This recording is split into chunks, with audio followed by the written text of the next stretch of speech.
আসসালামু আলাইকুম and hello everyone, কেমন আছেন সবাই?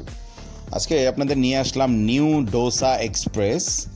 ওনাদের এখানে ডোসাটা নাকি খুব ভালো, তো চিন্তা করলাম ট্রাই করে দেখি আর আপনাদের সাথে শেয়ার করি যে ওনাদের ডোসাটা কেমন এবং প্রাইস আর কোয়ালিটি সব কিছু নিয়ে রিভিউ করব।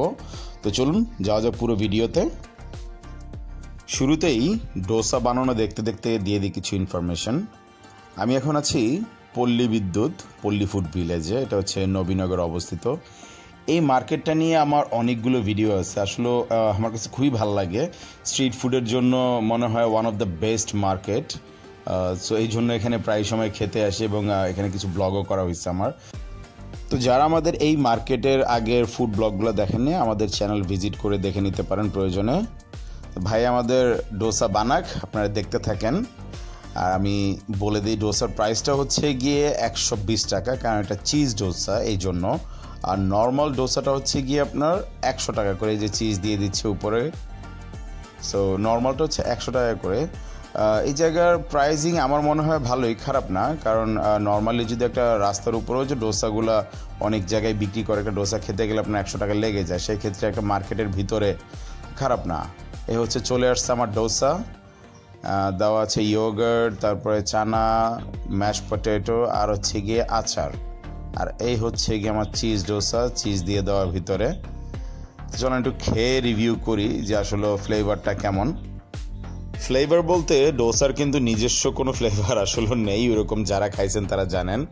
এটা হচ্ছে কি আপনি যে জিনিসটা দিয়ে বা যে আইটেমটা দিয়ে খাবেন ওইটার উপরেই ডিপেন্ড করে টেস্ট কেমন হবে ওই আইটেমটার। এই হচ্ছে আমার চিজগুলো উপর দিয়ে দেওয়া, চিজ মোটামুটি ভালো দিচ্ছে, খারাপ না।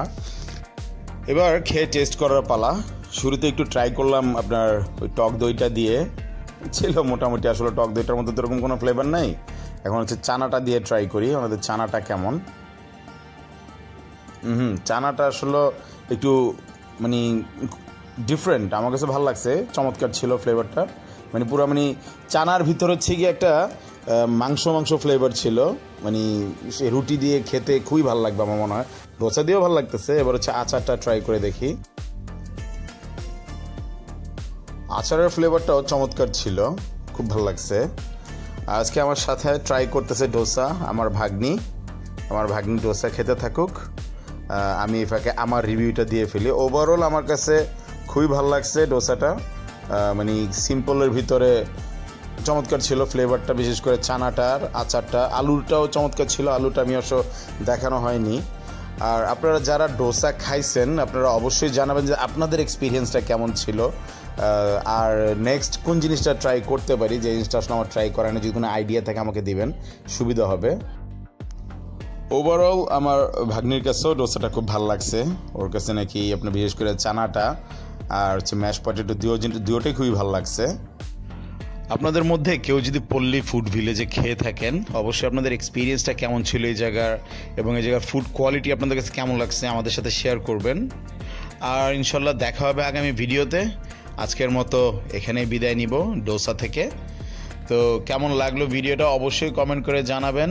আর যদি ইউটিউব থেকে দেখে থাকেন সাবস্ক্রাইব করবেন, ফেসবুক থেকে হলে অবশ্যই ফলো করে দিবেন।